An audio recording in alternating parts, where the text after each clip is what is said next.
Not to sound like unpatriotic, but why is it such a bad thing if China becomes number one? No, it's a good question. It's not patriotic, but it is a good question. So I see a lot of things, and I'll let you decide whether or not they're good or bad. You have a child. Any other children? No. What language is your child going to learn? English. What other language is she going to learn? Likely Spanish. If Inshallah.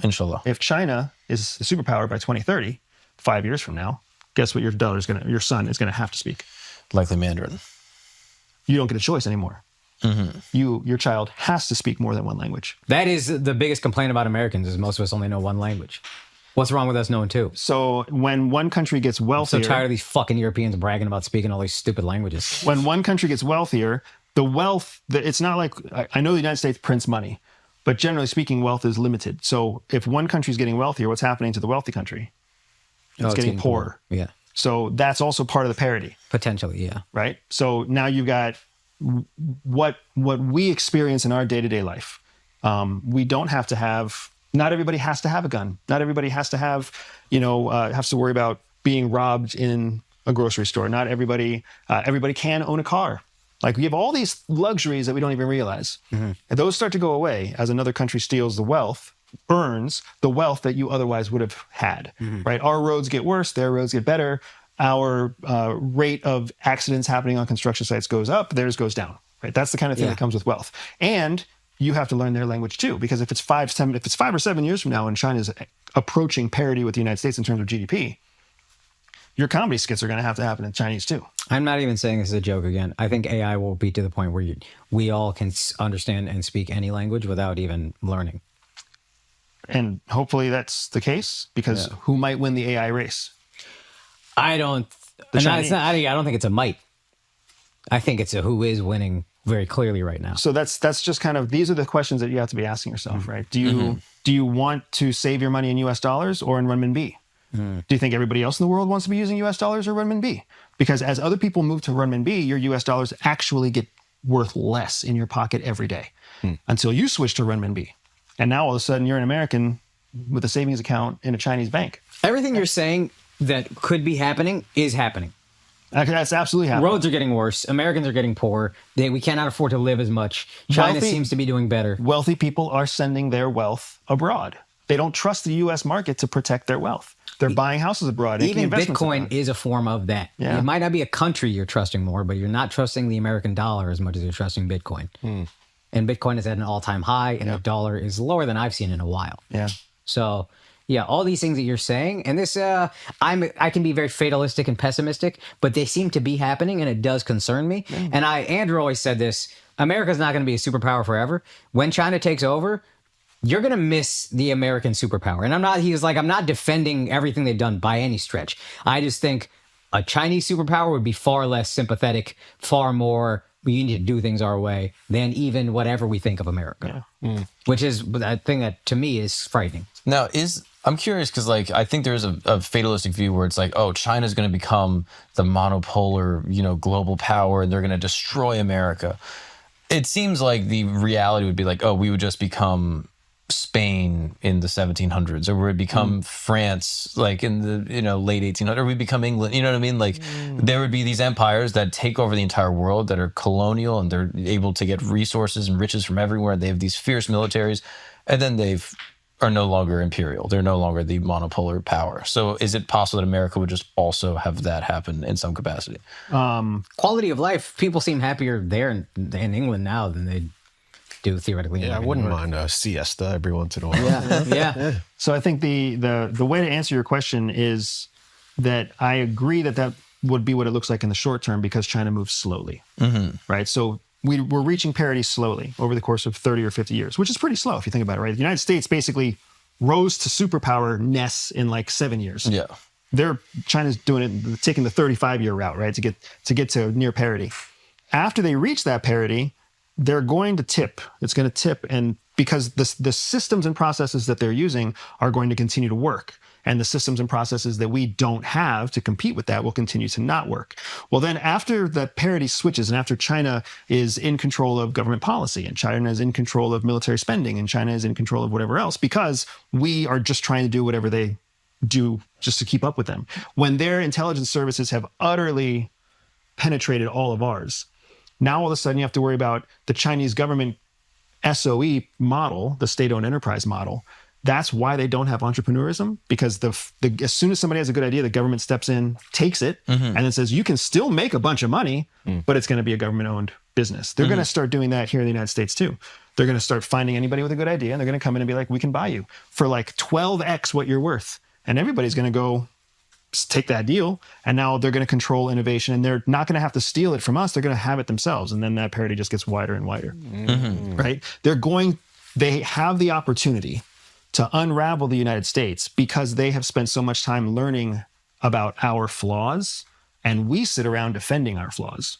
I don't think it has to be fatalistic, but when you look at the probability curve, that's a fat part of the curve, that there's going to be this flow. And if we don't find some way to counterbalance it, it's going to get nasty. So there's still a counterbalance. We could still go to war.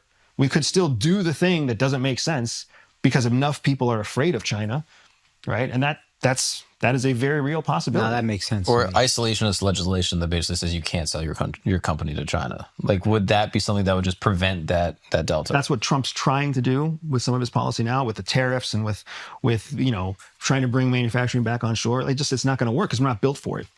We're not. It might be great to say we're not going to do business with these Chinese firms that need our chips, but then who's going to buy the chips? It just doesn't. Well, the tariffs are one thing, but to just say like, oh, if you're trying to sell your company, you cannot sell it to China specifically.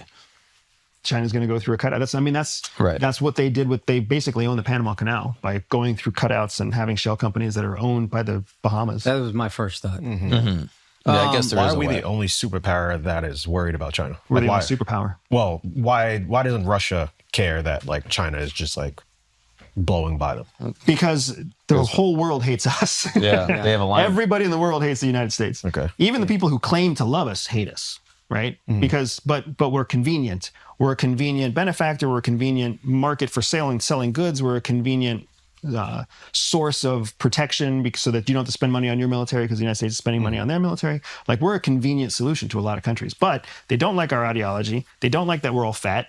They don't like. Just a headshot. I know. It's like what they did at JFK. Remember? They're good. They're good, bro. I mean, bang. Wait, but I doubt. I doubt Putin. I doubt Putin would be okay with Russians having to speak Chinese in 10 years. He would be okay with America getting destroyed. Right. Oh, The enemy of my enemy is my friend. It's like how And then America's cool with the Stalin. You know what I mean? We're like, yeah, dude, Stalin, we're boys because we both hate Hitler. And then after that, it's like, we'll figure that out later. We're Yeah, cool I with think Israel because Israel hates Iran. God. Right? Yeah. There are no permanent friends or enemies, only permanent interests. So that's the ebb and flow, almost like anybody who's ever held a bowl of water, right? It just moves back and forth. That's when the United States is in power, we've got the big arc of water on our side, but then eventually it's going to go to the other side. And then they will hate China in 20 years or 30 years or whatever. But right now they hate America, and anybody that can take us out is a threat. So you said, and sorry to bring us back, you said with Russia, they are taking areas so then they can like kind of bump up their economy and like build this area up. So is that your theory or this is just understood? No, I would say that's among intelligence watchers. Okay. Like we have been watching how this is playing out. We see where it's going. There was a period where the intelligence attitude was that Russia was going to continue across the southern coast, go into Moldova, do the same kind of activity in Transnistria, and then build like a wall along the Black Sea. Well, then the United States and Europe got really involved in the counterattack, and Russia had to refocus its moves. So intelligence is tough because, people think intelligence is when you know the facts. That's not what intelligence is. Intelligence is specifically about answering the thing you don't know, and you answer it with probabilities. If you knew, it would be a fact. It wouldn't be intel. Got it. Okay. Right? So nobody knows exactly how it's going to happen or what's going to happen next or how it's going to play out. We're all guessing at probabilities based off of the indicators that we see in the situation. So it's like if we allow, or not allow, but if they end up keeping the land that they have right now, isn't that just like telling them, hey, this is okay, you can just keep doing this? Correct. So shouldn't we not? Like, shouldn't Trump not let them keep it? If Trump Like, cares you don't about think he whether or cares? not Russia feels like they can take former Soviet Union satellite states in Europe. Right? Arguably and Trump has it right on NATO here because he is correct. That doesn't threaten us. It threatens Europe. Okay. And if Europe wants to protect itself against Russia, all it has to do is buy more weapons from us and buy more training from us. And we've been giving you weapons and giving you training, and we've even been putting our troops in Europe to help you without charging you. And as a result of that, NATO has been able to not spend more than 3 or 4% of their national GDP, of each country's GDP, on the military for many, many years, even though they agreed to spend 5 or 6% on GDP. Right? So now Trump's coming in, he's like, you guys, if you want to be safe against Russia, fucking spend more money. Yeah, I think We'll Poland still be there, but spend more Poland's money. like the only exception. Yeah, because Poland has a real axe to grind with Russia. Right. And also like a geographical sort of disadvantage, it seems like. Proximity, exactly. So that's really what's happening down there. And if the Ukraine territory thing is resolved, it also kind of undermines Zelensky's hopes of remaining there as a leader because he couldn't fulfill the promise. Maybe he's going to get credit for bringing peace, but for sure he's going to be a target of Russian services that are now that much closer to Kiev all the time, which gives Russia the opportunity to make a whole propaganda issue out of Zelensky. It is a really discouraging thing when you think about how many people are just throwing thousands of lives at them staying in power or whatever selfish interest they have.